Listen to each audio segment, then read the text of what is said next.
I'm Prajakta Sathe. I am a Kathak exponent and a playback singer. I do dabble in poetry as well as writing. I write short stories. I teach at my academy, which has girls from the age of 5 and women up to the age of 76.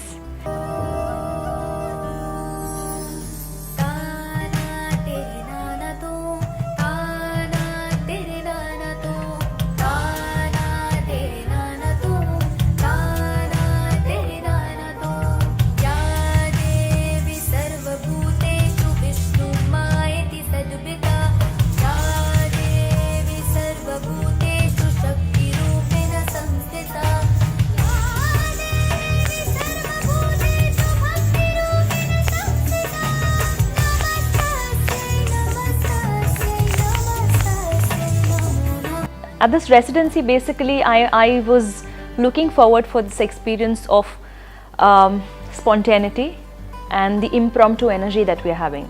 Since 10 days seems like a small time, and we are to present at various venues and have this as a collaborative effort. This itself is so fascinating because we as artists, I as artists, I'm so used to being rehearsed and to perform a rehearsed piece, a practiced piece, and be pro at it and be confident at it and then perform, and so this is like putting myself out of the comfort zone and going all out to collaborations, and just the very fact of inclusion and being subjected to various art forms and people who know so much about their own art areas, and then getting to meet them, sharing their stories and coming up with wonderful things. It's a fascinating process. Shut the fuck up and listen to me today. I am human. Do not make a guest house out of me where the men can come and go.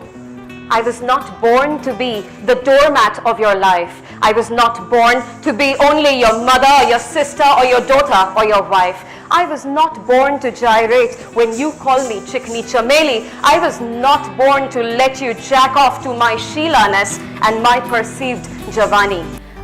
There are so many stories to take with, so many journeys to take with. Every artist here is so inspiring. Their work, their talks, their presence.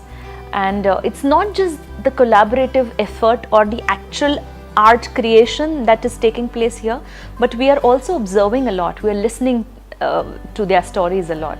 So that itself is such a fulfilling process.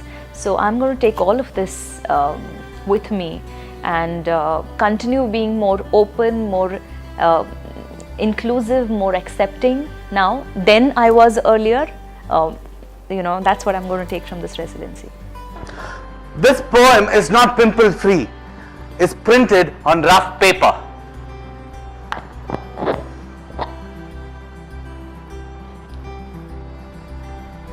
This poem? This poem has cellulite in its rear end. Its rump outsizes itself off the market. I would definitely look forward to taking this wherever I can, talking about it, presenting my work, and also being aware and sensitive enough to include topics of women's empowerment in my work of performance.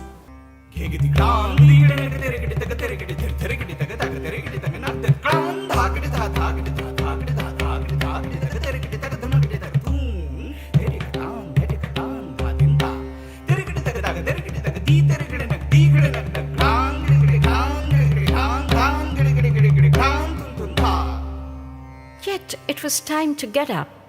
It was time to wake up to the world of light crackling with the carousing birds, a world bellowing a cock-a-doodle-doo mobile alarm from somewhere.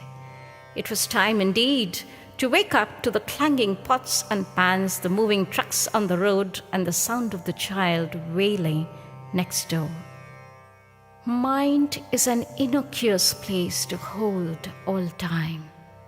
You could anytime go back to your past, live in your memory, catch its flavors, its smells and sounds. mind, could create the whole story in half light and shade. It could glean the truth from the crust of life.